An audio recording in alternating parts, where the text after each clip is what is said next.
سمیٹ لو برس رہا ہے دیکھ لو، چلو چلو سمیٹ لو برس رہا ہے دیکھ لو، یہ نور علم و عشق کا نہ خالی ہاتھ تم رہو۔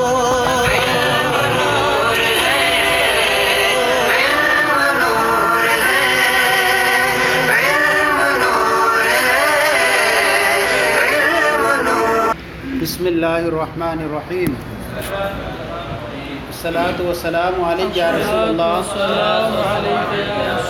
الصلاۃ والسلام علیک یا نبی اللہ، الصلاۃ والسلام علیک یا حبیب اللہ، وعلی آلک واصحابک یا نور اللہ، صلی اللہ تعالی علیہ وسلم۔ پیچھے یہ بیان کیا گیا تھا کہ وہ اسباب جو مخل بالفصاحت ہوتے ہیں ان کو جانا جاتا ہے مختلف علوم کے ذریعے سے، علم صرف کے ذریعے سے، مخالفت قیاس کو جانا جاتا ہے، ذوف تعلیف اور تاکید لفظی کو علم نحو کے ذریعے جانا جاتا ہے، اور یا ادراک کیا جاتا ہے حس کے ذریعے سے، جیسے کہ تنافر ہے، اس لیے کہ اس کے ذریعے پہچانا جاتا ہے کہ مستشرر جو ہے یہ متنافر ہے نہ کہ مرتفع۔ اسی طرح تنافر کلمات کو بھی حس کے ذریعے پہچانا جاتا ہے۔ پھر آگے بیان فرماتے ہیں وہ ہوا ای ما یبین فی علوم المذکورہ، یعنی وہ چیز جو بیان کی جاتی ہے علوم مذکورہ میں، نحو و صرف بلاغت، یہ علم بیان کیا گیا نحو و صرف میں جو چیزیں بیان کی جاتی ہیں، یا او ما یدرک بالحس، یا جو حس کے ذریعے سے پہچانی جاتی ہیں، جیسے تنافر، صحیح ہے نہیں، تنافر حس کے ذریعے پہچانا جاتا ہے، تنافر کلمات اور مخالفت ذوف طالب وغیرہ نحو کے ذریعے۔ تو اس طرح کی ساری چیزیں جو پہچانی جاتی تھی علوم مذکورہ کے ذریعے، تو فرماتے ہیں وہ ہوا ای ما یبین، یعنی وہ چیزیں جو بیان کی جاتی ہیں علوم مذکورہ میں یا ادراک کی جاتی ہیں حس کے ذریعے۔ کہہ رہے ہیں فالضمیر عائد الی ما، یہ ہوا کی جو ضمیر ہے وہ لوٹ رہی ہے کس کی طرف؟ ما کی طرف۔ پیچھے جو کہاں ما آیا ہے وہ ہوا ما یبین، اور وہ چیزیں جو بیان کی جاتی ہیں کس میں؟ علوم مذکورہ میں۔ کہہ رہے ہیں ومن زعم انہ عائد الی ما یدرک، اور جس نے جو یہ گمان کیا کہ ہوا کی جو ضمیر ہے وہ لوٹ رہی ہے کس کی طرف؟ ما یدرک کی طرف۔ اوپر جو ما ہے نہیں، یدرک بالحس، جس نے یہ گمان کیا کہ اس کی ضمیر جو ہے ما یدرک بالحس کی طرف راجع ہے، فقد سہا سہون ظاہرہ، تو اس نے ایک نہایت کھلی ہوئی کیا ہے؟ سہو کیا ہے۔ کیونکہ اگر ہم یہاں لکھیں کہ وہ چیزیں جو اسباب مخل بالفصاحت ہیں وہ ان کو جانا جاتا ہے کس کے ذریعے سے؟ حس کے ذریعے سے، تو ایسا تو ہے ہی نہیں۔ حس کے ذریعے سے جو ہے سارے علوم تھوڑے جانے جاتے ہیں، صرف حس کے ذریعے سے تنافر کلمات اور تنافر جانا جاتا ہے۔ نہیں سمجھ میں آیا؟ کہنا چاہ رہے ہیں کہ مخل بالفصاحت جو علوم مذکورہ نحو لغت صرف میں بیان کیے جاتے ہیں یا مدرک ہیں، تو یہ تاکید معنوی کے علاوہ ہیں۔ کس کے ہیں؟ تاکید معنوی کیا؟ وہ ہوا ما عدل تاکید المعنوی، یہ سب کس کے علاوہ ہیں؟ تاکید معنوی کے علاوہ، کیونکہ تاکید معنوی کو علوم مذکورہ کے ذریعے نہیں جانا جاتا ہے اور نہ حس کے ذریعے جانا جاتا ہے۔ ان کے لیے تو ہم نے سمجھ لیا کہ مخالفت قیاس، ذوف طالب، یہ ان علوم کے ذریعے جانی جائے گی۔ تو اب فرمایا تاکید معنوی کو کیسے سمجھا جائے گا؟ تو بعض لوگوں نے کہا کہ ہوا ضمیر کا مرجع جو ہے وہ ما یبین ہے، یعنی وہ سارے وہ اسباب جو مخل بالفصاحت ہیں وہ علوم مذکورہ سے سمجھے جاتے ہیں یا ادراک بالحس سے سمجھے جاتے ہیں، یہ تھا۔ اور بعض لوگوں نے کہا کہ ہوا ضمیر کا مرجع جو ہے وہ ما یدرک ہے، ما یدرک میں جو ما ہے وہ ہے، یعنی اب مطلب یہ نکلے گا کہ وہ اسباب جو مخل بالفصاحت ہیں وہ ادراک بالحس کے ذریعے پہچانے جاتے ہیں۔ نہیں آئے گا؟ وہ اسباب جو مخل بالفصاحت ہیں وہ ان کا ادراک کیسے کیا جاتا ہے؟ حس کے ذریعے سے۔ حالانکہ حس کے ذریعے تو سارے نہیں جانے جاتے، حس کے ذریعے صرف تنافر جانا جاتا ہے اور تنافر کلمات۔ تو اس لیے انہوں نے کہا کہ ضمیر کو راجع کرنا ادراک مدرک کی طرف، پھر اس کی طرف کیا ہے؟ سہو ہے۔ ایسا نہیں ہو سکتا کہ تنافر کلمات کو علوم مذکورہ کے ذریعے سے پہچانا جا سکتا ہے اور حس کے ذریعے سے؟ دونوں ہیں یہ تو یہی تو صحیح ہے کہ تنافر کلمات وہ اسباب جو مخل بالفصاحت ہیں ان کو علوم مذکورہ کے ذریعے بھی جانا جاتا ہے اور ادراک بالحس کے ذریعے بھی جانا جاتا ہے، لیکن بعض لوگوں نے ضمیر صرف ادراک بالحس کی طرف راجع کر دی اور کہا کہ علوم وہ اسباب جو مخل بالفصاحت ہیں صرف کس کے ذریعے جانے جاتے ہیں؟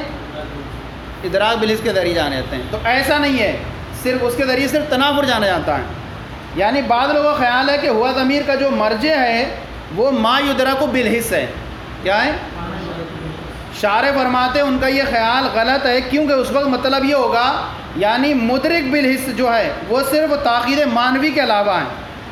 مدرک بالحس و تاخیر معنوی یعنی تاخیر معنوی کے علاوہ تمام اسباب جو مخل بالفصاحت ہیں وہ حس کے ذریعے پہچانے جاتے ہیں۔ اس کا مطلب یہ ہوگا کہ تاخیر معنوی کے علاوہ جتنے بھی اسباب جو مخل بالفصاحت ہیں وہ حس کے ذریعے پہچانے جاتے ہیں، حالانکہ ایسا نہیں ہے، بلکہ بعض جو ہیں وہ تو مدرک بالحس ہیں جیسے تنافر، اور بعض جو ہیں جیسے مخالفت قیاس، تاقید لفظی، ضعف تعلیق، یہ مدرک بالحس نہیں ہے، بلکہ ان کو علوم مذکورہ میں بیان کیا گیا۔ کیا کیا گیا ہے؟ علوم مذکورہ میں بیان کیا گیا ہے۔ تو اب یہ درست یہ ہے کہ ہوا ضمیر کا مرجع ما ہے۔ کون سا ما؟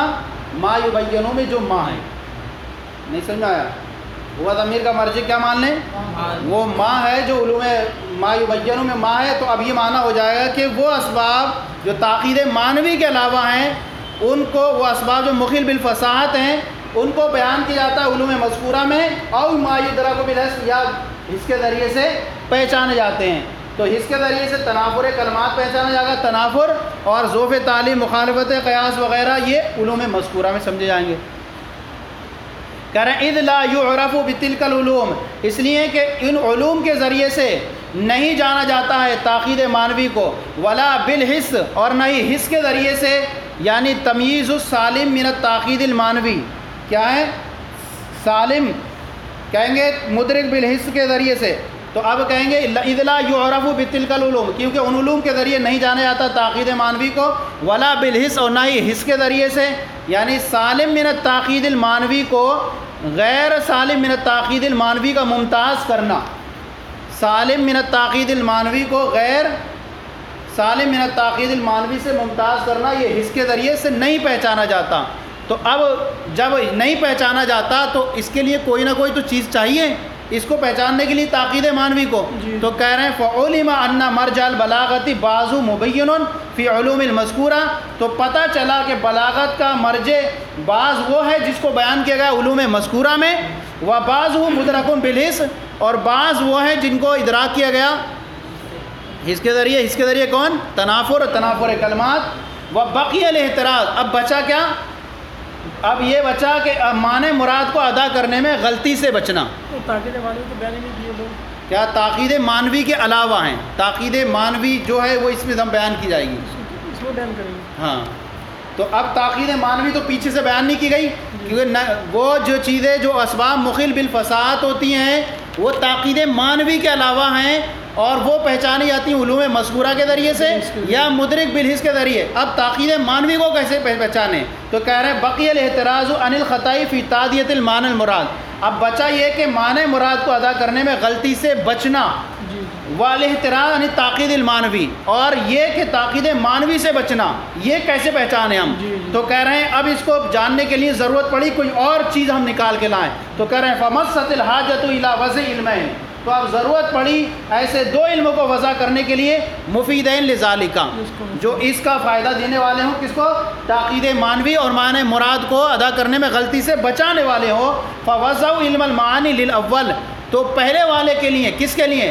معنی مراد کو ادا کرنے میں غلطی سے بچنا، اس کے لیے انہوں نے وضع کیا کس کو؟ علم معنی کو، علم معنی کو، و علم البیان للثانی، اور کیا ہے؟ تاقید معنوی کو پہچاننے کے لیے، بچنے کے لیے کس کو بیان وضع کیا؟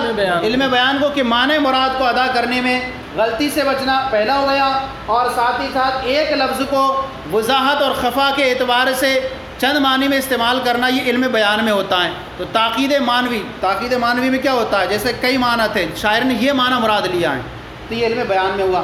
تو یہ جو چیزیں تھیں پیچھے علوم مذکورہ میں نہیں سمجھ میں آ رہی تھی، تو تاکید معنوی کو سمجھنے کے لیے ہم نے دو علم وضع کیے، ایک علم المعانی اور دوسرا علم بیان۔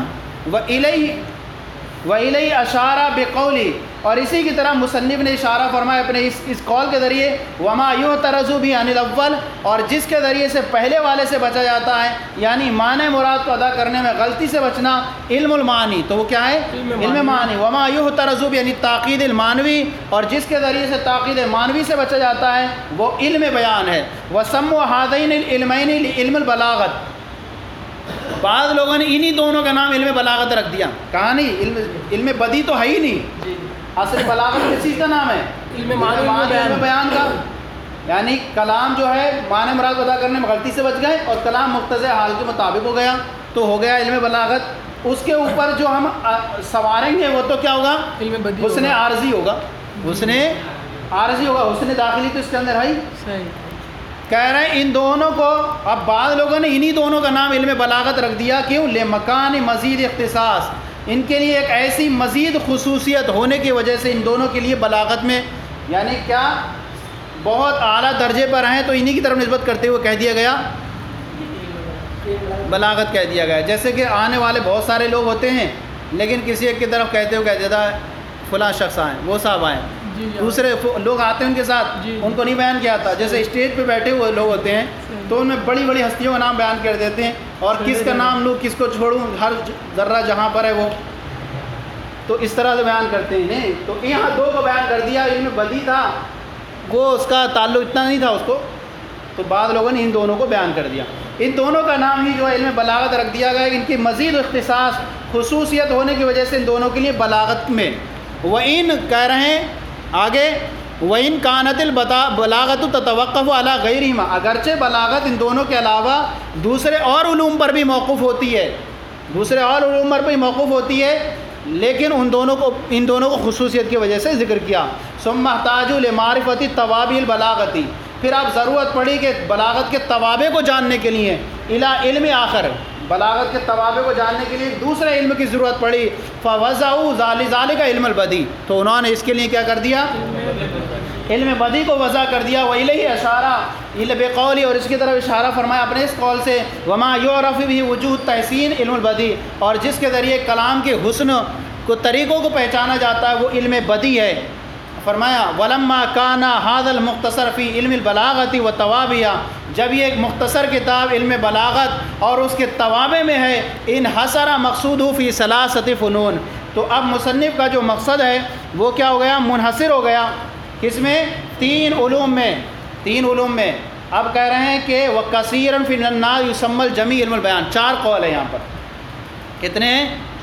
چار قول ہیں کہ بعض لوگ، ایک قول یہ ہے کہ ان فنون کا نام رکھنے میں چند قول ہیں، وَكَثِيرًا مِنَ النَّاسِ يُسَمُّونَ الْجَمِيعَ علم البیان، بہت سارے لوگ تمام کا نام کیا رکھ دیتے ہیں؟ علم بیان رکھ دیتے ہیں۔ اچھا پہلا قول تو کیا ہے؟ سب الگ الگ، علم المعانی، علم البیان، علم البدی، یہ قول ہو گیا۔ دوسرا قول یہ ہے کہ سب کا نام کیا رکھ دیتے ہیں؟ علم بیان۔ اور تیسرا قول ہے بعضهم یسمى الاول علم المعانی، بعض جو ہیں پہلے والے کا نام کیا علم معانی رکھتے ہیں اور آخر والے دونوں کا نام علم کیا رکھ دیتے ہیں؟ علم بیان۔ آخر والے جو کون ہے علم بیان اور علم بدی، اس کا نام صرف کیا رکھ دیتے؟ علم بیان۔ تیسرا قول ہو گیا۔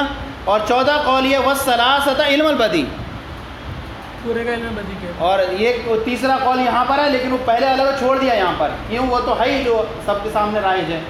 تو تیسرا قول یہ علم البدی، یسمون الجمیع علم البدی، اور تیسرا قول یہ ہے کہ سب کا نام کیا رکھ دیتے ہیں؟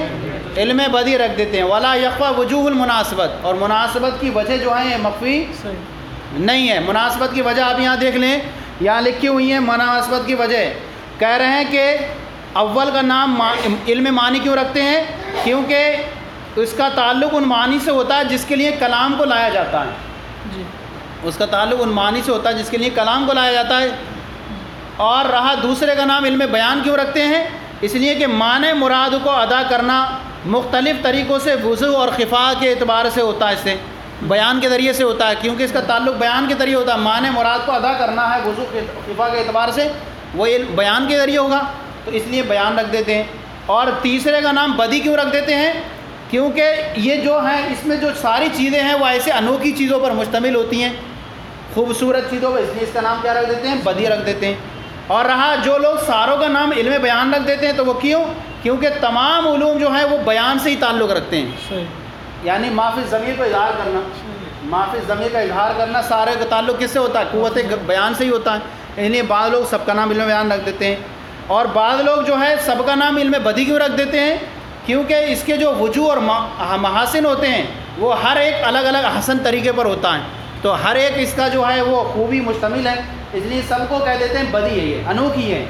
علم بیان بھی بدیع ہے، علم معنی بھی بدیع ہے، تو سارے لوگ ان کا کیا نا، ان کی تمام بحثیں کیا ہوتی ہیں؟ بدیع ہونے کے اعتبار سے سارے لوگ ان کا نام علم بدیع رکھ دیتے ہیں۔ ہو گیا یہ؟ بلاغت کس کی لگ گئی؟ صلو علی الحبیب صلی اللہ علیہ وسلم۔